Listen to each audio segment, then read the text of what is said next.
অবশেষে সুষ্ঠুভাবে আগামী 2 বছরের জন্য কাটিগড়া খণ্ড প্রাথমিক শিক্ষক সম্মিলনীর নতুন কমিটি গঠিত হল।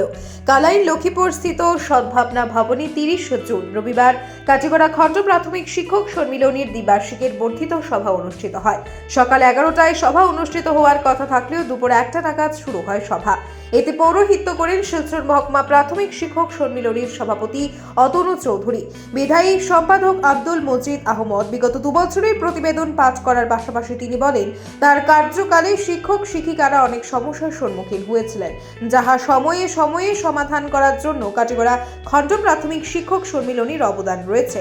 শিক্ষকরা যাহাতে সমস্যায় জর্জরিত না হয়ে উন্নত শিক্ষা ব্যবস্থার সাথে কেন্দ্র, রাজ্য ও জেলার মহকুমা কমিটির সাথে তাল মিলিয়ে কচিকাঁচাদের প্রাথমিক স্তরের শিক্ষার মান উন্নত করার চেষ্টা করাই এই সম্মিলনীর মুখ্য উদ্দেশ্য। পরবর্তী সময়ে সর্বসম্মতিক্রমে পুনর্গঠন করা হয় আগামী 2 বছরের জন্য কমিটি। প্রসঙ্গত গত 23 জুন রবিবার কাটিগড়া শিক্ষাখণ্ডের অধীন শিউতি তৃতীয় খণ্ডস্থিত বিক্রমপুর কেন্দ্রের 508 নম্বর মোহনপুর বাবাই সিংহ এলপি স্কুলে কাটিগড়া ব্লক প্রাথমিক শিক্ষক সম্মিলনীর দ্বিবার্ষিক সাধারণ সভা অনুষ্ঠিত হয়। সভায় সাংগঠনিক আলোচনা শেষে আগামী 2 বছরের জন্য সমিতি পুনর্গঠনের জন্য প্রতিনিধি মনোনীত করার কথা, কিন্তু সমিতি মনোনীত করার প্রক্রিয়া শুরু হওয়ার সঙ্গে সঙ্গে একটি পদের জন্য একাধিক ব্যক্তির নাম উঠে আসে। তাই সুষ্ঠুভাবে সমিতি গঠনের উদ্দেশ্যে ওই দিন 7 জনের একটি আহ্বায়ক কমিটি গঠন করে দেওয়া হয়েছিল। সেই কমিটির উদ্যোগে 30 জনের সভায় অত্যন্ত সুন্দর ও সুষ্ঠু 2 বছরের সমিতি পুনর্গঠন প্রক্রিয়া সম্পন্ন হয়। এদিন সম্পাদক পদে কালাইন লক্ষ্মীপুরের শিক্ষক দিলীপ চৌধুরীর নাম প্রস্তাব হয়। উপস্থিত হল ভর্তি শিক্ষকদের করতালিতে শিক্ষক দিলীপ চৌধুরীকে সম্পাদক পদে নিযুক্ত করা হয়। তাছাড়া 2 বছরের জন্য সম্মিলনীর সভাপতি হন শিক্ষক মকলি চুর বরভূয়া। সবকটি পদে সর্বসম্মতিতে গ্রহণ করা হয়। এছাড়াও নতুন শিক্ষকরাও কয়েকটি পদে নিযুক্তি পেয়েছেন।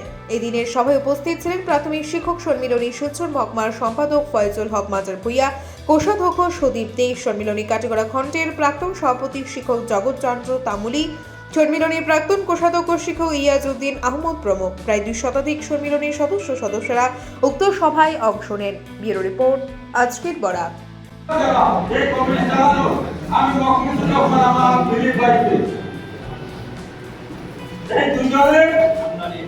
আমাদের আগামী 2 বছরে সম্পূর্ণ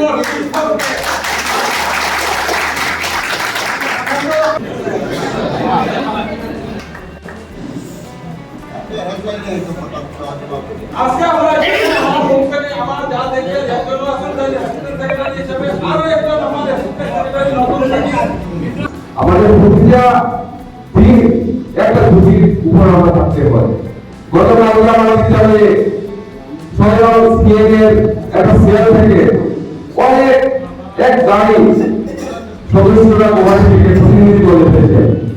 এখানে একটা গভর্নমেন্টারি একটা ওনারা বলছেন সকাল ফেরার ছাত্র সভা থেকে মিড ডে মিল পর্যন্ত আমার সম্মুখে ক্যামেরা করে রয়েছিল এবং অনেক লক্ষ্য নিয়ে গেছে বিদ্যালয় থেকে।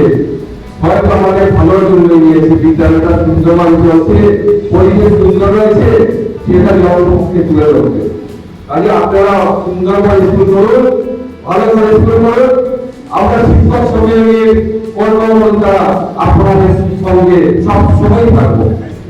আর যারা আদিবাসী শিক্ষক এখনো যারা যাদের নামে আমরাও কিছুটা বলে দুঃখ পাই, ওই শিক্ষকদেরকে আমরা বুঝিয়ে এবং যাতে সুন্দর করে আমরা শিক্ষকতার মান বজায় রাখতে পারি এবং আমাদের পিছনে যেন কোনো কাদা যদি না হয় সেই জন্য আমরা চেষ্টা চালিয়ে যাবো।